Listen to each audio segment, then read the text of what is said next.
Assalamualaikum warahmatullahi wabarakatuh. Perkenalkan, nama saya Dimas Denardana. Saya di sini akan menjelaskan tugas ujian tengah semester saya dengan NIM 18721503118, Prodi Pendidikan Ekonomi Malam, mata kuliah Perekonomian Indonesia dengan dosen pengampu Bapak Uja Sukmana, MPD. Baik, di sini ada pembahasan. Yang pertama ada pengertian sistem perekonomian Indonesia, kedua ciri-ciri sistem perekonomian Indonesia, ketiga penerapan sistem perekonomian Indonesia, dan keempat tujuan sistem perekonomian Indonesia. Baik, yang pertama ada pengertian. Dalam Undang-Undang Dasar 1945 khususnya Pasal 33, sistem ekonomi dirumuskan sebagai berikut.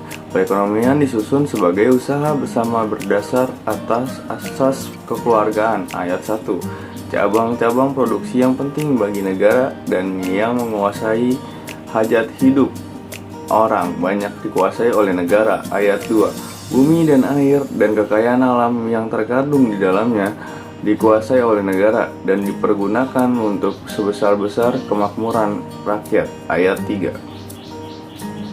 Lalu ada ketiga ayat ini dimuat baik di UUD 45 sebelum diamandemen maupun di UUD 45 setelah diamandemen.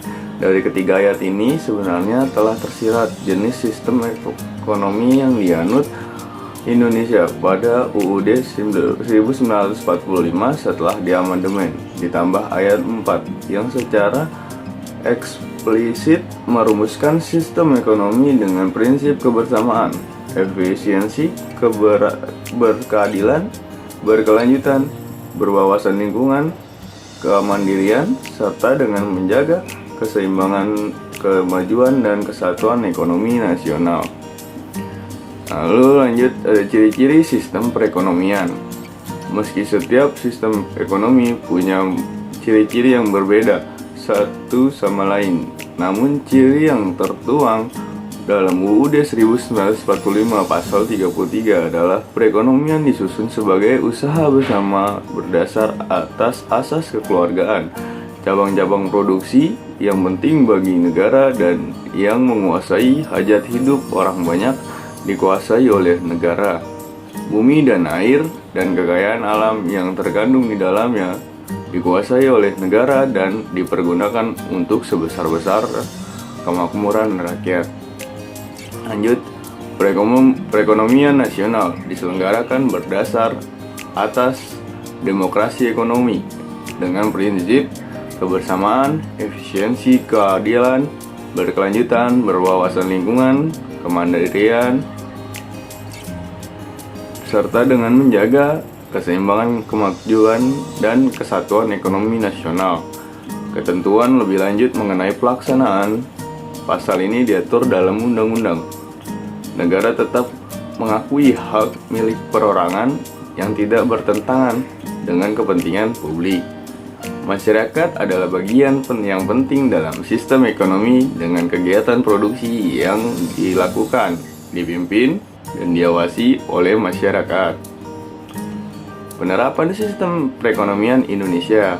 Sini dengan dasar penerapan sistem perekonomian Pancasila yang menjadi acuan dasar keseluruhan perekonomian bangsa.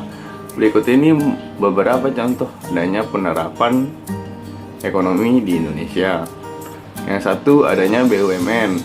Yang kedua, adanya koperasi. Ketiga, adanya serikat pekerja.